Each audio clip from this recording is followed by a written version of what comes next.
नमस्कार, मैं हूं अंजू पंकज। बहुत बहुत स्वागत है आप सबका। अरविंद केजरीवाल की तो भैंस ऐसा लगता है पानी में पूरी तरह डूब गई है। इधर संजय सिंह को जमानत मिल गई, बुधवार देर शाम वो तिहाड़ जेल से बाहर आ गए और अरविंद केजरीवाल की दिक्कतें बुरी तरह से बढ़ गई हैं, क्योंकि जो कुछ खुलासे बुधवार को ईडी ने दिल्ली हाई कोर्ट में किए हैं, उसके बाद किसी को भी समझ में आ सकता है कि अरविंद केजरीवाल के साथ अब क्या होने वाला है। दिल्ली हाई कोर्ट ने दोनों तरफ की दलीलें सुनने के बाद अपना फैसला सुरक्षित रख लिया है। फैसला कभी भी आ सकता है, आज आ सकता है, कल आ सकता है, परसों आ सकता है, लेकिन फैसला क्या आएगा इसके आसार साफ देखे जा सकते हैं। ईडी की तरफ से अरविंद केजरीवाल को फिर से कोर्ट में यह कहा गया है कि वो शराब घोटाले के किंग पिन है, सरगना है, सब कुछ उनकी देखरेख में हुआ है। और ईडी की तरफ से यह भी कहा गया कि वो हवाबाजी नहीं कर रहे हैं, अंधेरे में तीर नहीं चला रहे हैं। 226 पन्नों का जो हलफनामा मंगलवार को दिल्ली हाईकोर्ट में पेश किया गया था, उसमें और जो बातें दिल्ली हाईकोर्ट में ईडी की तरफ से additional solicitor general SV Raju की तरफ से रखी गई, वो सारे खुलासे इस बात पर मोहर लगाते हैं कि शराब घोटाले में अरविंद केजरीवाल को व्यक्तिगत तौर पर पूरा फायदा पहुंचा है। क्या कुछ हुआ है दिल्ली हाई कोर्ट में, किस तरह की जिरह हुई है, क्या क्या दलीलें दोनों तरफ से रखी गई, सबसे पहले आपको सिलसिलेवार तरीके से वो बताती हूं। सबसे बड़ा झटका तो आम आदमी पार्टी के लिए यह है कि ईडी ने दिल्ली हाई कोर्ट में यह कहा है कि आम आदमी पार्टी की संपत्तियों को वो कुर्क करने वाले हैं। आम आदमी पार्टी की जो संपत्तियां पूरे देश में है, दिल्ली में होंगी, पंजाब में होंगी, गोवा में होंगी, उनको चिन्हित कर लिया गया है और कभी भी उनको कुर्क किया जा सकता है। लेकिन साथ ही साथ ईडी की तरफ से यह भी कहा गया कि अगर हम वो कार्रवाई अभी करेंगे तो फिर से कहा जाएगा कि देखिए, चुनावी मौसम में एक पार्टी के खिलाफ इस तरह की कार्रवाई की गई, उसके कई राजनीतिक मायने निकाल लिए जाएंगे। ये कहा जाएगा कि अब वो पार्टी चुनाव कैसे लड़ेगी अगर उसकी संपत्तियां कुर्क हो जाती हैं। तो यानी कि ईडी ने तैयारी कर ली है, किसी भी वक्त आम आदमी पार्टी पर यह गाज गिर सकती है, उनकी संपत्तियां कुर्क की जा सकती हैं। और संपत्ति कुर्क कब होती है? जब जितने भी संबंधित लोग होते हैं, खासतौर पर अरविंद केजरीवाल जो आम आदमी पार्टी के संयोजक है, दिल्ली के कट्टर ईमानदार सीएम है, उनसे पूछा गया होगा इन संपत्तियों के बारे में कि ये संपत्तियां कैसे अर्जित की गई हैं। लेकिन अरविंद केजरीवाल संतोषजनक जवाब ईडी को नहीं दे पाए होंगे। इसके बाद ही ईडी ने यह कहा है दिल्ली हाई कोर्ट में कि वो आम आदमी पार्टी की कई संपत्तियों को कुर्क करने की तैयारी में है। आगे ईडी ने अरविंद केजरीवाल की भूमिका को लेकर क्या कहा वो भी आपको बताती हूं। ईडी की तरफ से कहा गया कि आम आदमी पार्टी के सभी बड़े फैसले राष्ट्रीय संयोजक यानी कि अरविंद केजरीवाल ही लेते थे।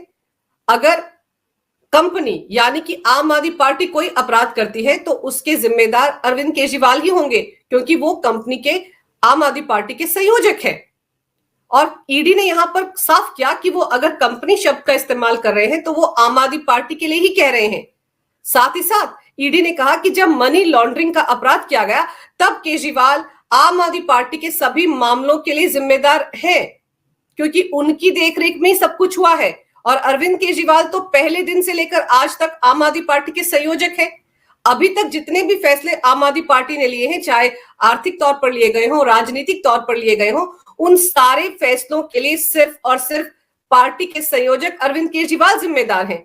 तो शराब घोटाले को लेकर जितना भी लेन देन हुआ है उसकी जिम्मेदारी भी अरविंद केजरीवाल के कंधों पर है और वो इससे बच नहीं सकते हैं। यहां पर ईडी की टीम ने यह भी कहा कि अरविंद केजरीवाल तो एक संत की तरह व्यवहार कर रहे हैं। वो ये दिखाने की कोशिश कर रहे हैं कि मैं संत हूं, सारा का सारा कांड घोटाला दूसरे लोगों ने किया है। वो दूसरे लोगों के सिर पर ठीकरा फोड़ने में लगे हुए हैं। आगे ईडी ने क्या कहा वो भी आपको बताती हूं। ईडी ने कोर्ट में दलील दी कि अरविंद केजरीवाल शराब घोटाले के किंग पिन है। ईडी का कहना है कि हम हवा में दावे नहीं कर रहे हैं, अंधेरे में तीर नहीं चला रहे हैं। केजरीवाल मनी लॉन्ड्रिंग में व्यक्तिगत तौर पर शामिल रहे हैं और शराब घोटाले के पैसे के सबसे बड़े लाभार्थी भी वही रहे हैं। आगे ईडी ने दिल्ली हाईकोर्ट में अरविंद केजरीवाल के वकील अभिषेक मनु सिंघवी की दलीलों का जवाब देते हुए कहा कि उनके पास केजरीवाल की व्हाट्सएप चैट है, स्क्रीनशॉट्स है, जिनसे पता चलता है कि कब कहां किसके संपर्क में वो थे। ईडी ने यह भी कहा कि केजरीवाल की याचिका को सिरे से खारिज कर दिया जाना चाहिए, उसे एंटरटेन करने की जरूरत ही नहीं है क्योंकि उनके पास इनकम टैक्स का डेटा भी है। तो यानी कि अरविंद केजरीवाल के इर्द गिर्द शिकंजा ईडी ने पूरी तरह से कस दिया है। जो बार बार कहा जा रहा था दिल्ली हाई कोर्ट में भी अरविंद केजरीवाल के वकील अभिषेक मनु सिंघवी की तरफ से कि पैसा तो मिला ही नहीं है, फिर किस बात की मनी ट्रेल। तो ईडी की तरफ से additional solicitor general SV Raju ने कहा कि इस पूरे पैसे की ट्रेल उनके पास है। उनका कहना है कि ईडी इस मनी ट्रेल का पता लगा चुकी है और जो पैसा साउथ लॉबी से आया था उस पैसे का इस्तेमाल कर लिया गया है, इसीलिए पैसा मिला ही नहीं है। बार बार आम आदमी पार्टी के प्रवक्ता ये कहते हैं कि चवन्नी नहीं मिली, सिसोदिया के खाते से पैसा नहीं मिला, संजय सिंह के पास से पैसा नहीं मिला, अरविंद केजरीवाल के पास से पैसा नहीं मिला, फिर मनी ट्रेल किस बात का? तो ईडी का कहना है कि पैसा इसलिए नहीं मिला क्योंकि उस पैसे को गोवा विधानसभा चुनाव प्रचार के दौरान, पंजाब में, हिमाचल में, गुजरात में चुनाव प्रचार के दौरान खर्च किया जा चुका है। ऐसे में वो पैसा कैसे मिल सकता है? और तो और ईडी ने इस बात की जानकारी भी दिल्ली हाई कोर्ट के सामने रखी है कि 45 करोड़ रुपए जो गोवा विधानसभा चुनाव के दौरान खर्च किए गए हैं वो हवाला के जरिए वहां पर पहुंचाए गए थे और एक साथ नहीं पहुंचाए गए थे बल्कि कई किश्तों में पहुंचाए गए थे। और इस बारे में उनके पास हवाला ऑपरेटर्स के बयान भी दर्ज हैं। और यहां पर मैं आपको एक बात बता दूं कि जिस वक्त नवंबर महीने में राघव मगुंटा ईडी के लिए सरकारी गवाह बने थे, उस दौरान ईडी ने आंध्र प्रदेश में करीब करीब 22-23 लोगों से पूछताछ की थी जिनके बारे में कहा जाता है कि वो हवाला ऑपरेटर्स हैं। और उन लोगों ने ही ईडी की टीम को ये सारी जानकारी दी थी कि किस तरीके से पैसा गोवा में पहुंचाया गया, गुजरात में पहुंचाया गया, हिमाचल में पहुंचाया गया और पंजाब में पहुंचाया गया। अलग अलग चैनल से पैसा पहुंचाया गया और उन्हीं लोगों ने ये जानकारी भी ईडी को दी थी कि दिल्ली तक कई बार पैसा चार्टर्ड फ्लाइट से भी भेजा गया है। और अब ईडी ने इन्हीं हवाला ऑपरेटर्स की बात करते हुए दिल्ली हाई कोर्ट में ये कहा कि उनके पास हवाला ऑपरेटर्स के बयान दर्ज हैं जो बता रहे हैं कि किस तरीके से किश्तों में हवाला के जरिए गोवा में 45 करोड़ रुपए भेजे गए थे। यही नहीं, ईडी ने यह भी बताया कि गोवा में अलग अलग वेंडर्स को भी कैश में पैसा बांटा गया आम आदमी पार्टी की तरफ से। ईडी ने दिल्ली हाई कोर्ट में दलीलें रखते वक्त यह भी कहा कि बड़े पैमाने पर वेंडर्स, वर्कर्स, एडवर्टाइजर्स और लोगों में कैश पेमेंट किया गया आम आदमी पार्टी की तरफ से। इस कैश पेमेंट का कोई हिसाब किताब कहीं पर मौजूद नहीं है। कैश का सोर्स सिर्फ और सिर्फ घूस रहा है।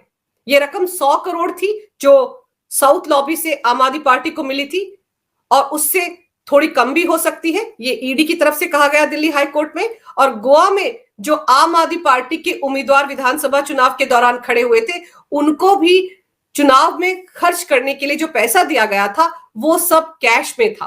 और 15 ऐसे उम्मीदवार हैं आम आदमी पार्टी के जो इस वक्त ईडी के लिए सरकारी गवाह बनने को तैयार हैं। अपने बयान भी वो सब दर्ज करवा चुके हैं। इसका हिसाब किताब तो आम आदमी पार्टी को देना पड़ेगा। जो ट्रेजरर है आम आदमी पार्टी के कोषाध्यक्ष उनको देना पड़ेगा, अरविंद केजरीवाल को देना पड़ेगा और गोवा विधानसभा चुनाव की जो प्रभारी है वो आतिशी मार्लिना थी। आतिशी मार्लिना को बताना पड़ेगा कि पैसा कब कहां किसे बांटा गया, कहां से आया, सोर्स क्या था। तो इस मामले पर आकर एक तरह से अरविंद केजरीवाल बुरी तरह से फंसते हैं। और फिर ये देखिए बार बार अरविंद केजरीवाल की तरफ से जिरह कर सीनियर एडवोकेट अभिषेक मनु सिंघवी की तरफ से कहा गया कि ईडी के पास अरविंद केजरीवाल के खिलाफ कोई ठोस सबूत है ही नहीं, चुनाव से दूर रखने के लिए उनकी गिरफ्तारी की गई। दरअसल अभिषेक मनु सिंघवी की तरफ से बार बार इस बात पर सवाल उठाया गया कि ये पूरा का पूरा जो गिरफ्तारी वाला घटनाक्रम है दरअसल ये अरविंद केजरीवाल को लोकसभा चुनाव प्रचार से दूर रखने के लिए किया गया है। उन्होंने यहां तक कहा कि ईडी के सभी सम्मन 9 या 10 सम्मन जो ईडी ने अरविंद केजरीवाल को दिए थे वो सबके सब अवैध है, गैर कानूनी है। और उन्होंने ये भी कहा कि लिखित में कुछ भी नहीं दिया गया ईडी की तरफ से और पहला वोट पड़ने से पहले ही उनकी पार्टी को यानी कि आम आदमी पार्टी को कई हिस्सों में तोड़ने की कोशिश की जा रही है।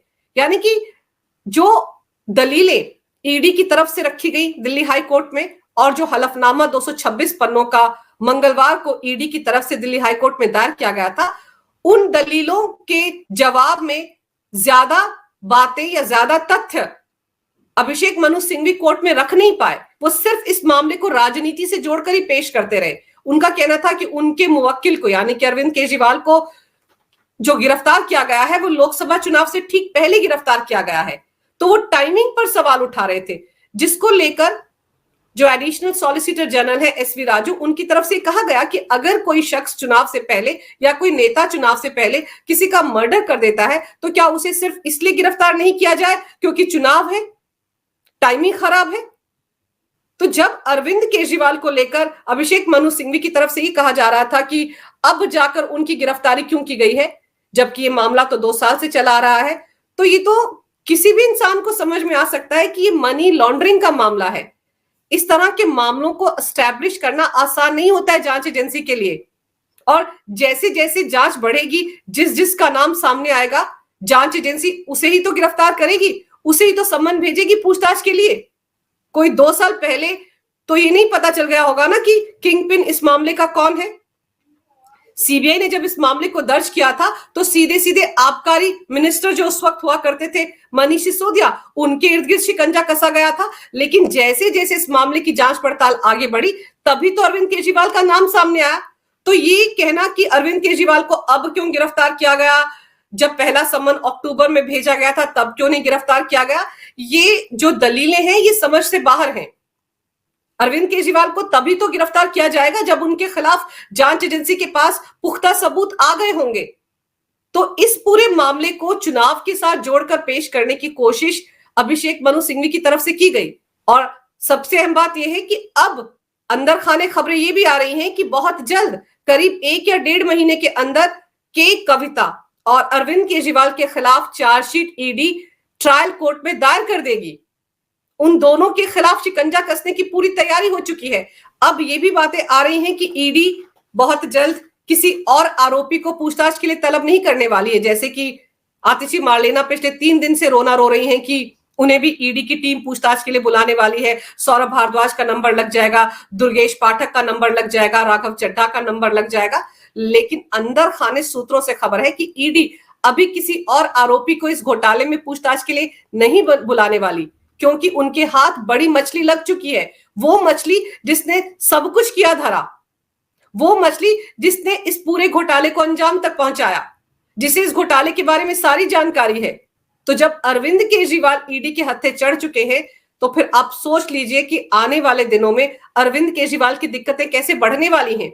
एक तरफ ईडी चार्जशीट फाइल करने की तैयारी में है और दूसरी तरफ सीबीआई भी अरविंद केजरीवाल का रिमांड लेने को तैयार है। और गुरपतवंत सिंह पन्नू ने जो खुलासा किया है अरविंद केजरीवाल को लेकर कि 2014 से लेकर 2022 तक उन्होंने आम आदमी पार्टी को 133 करोड़ की फंडिंग की है, उस मामले में एनआईए की एंट्री भी होने वाली है। और तो और ईडी ने दिल्ली जल बोर्ड घोटाले को लेकर भी चार्जशीट कोर्ट में फाइल कर दी है। तो उस मामले में भी अरविंद केजरीवाल की दिक्कतें बढ़ने वाली हैं, क्योंकि ईडी ने एक सम्मन अरविंद केजरीवाल को उस मामले में भेजा था।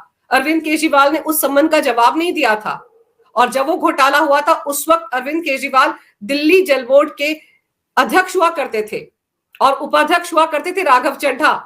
तो राघव चड्ढा भी दिल्ली जल बोर्ड वाले घोटाले में फंसने वाले हैं।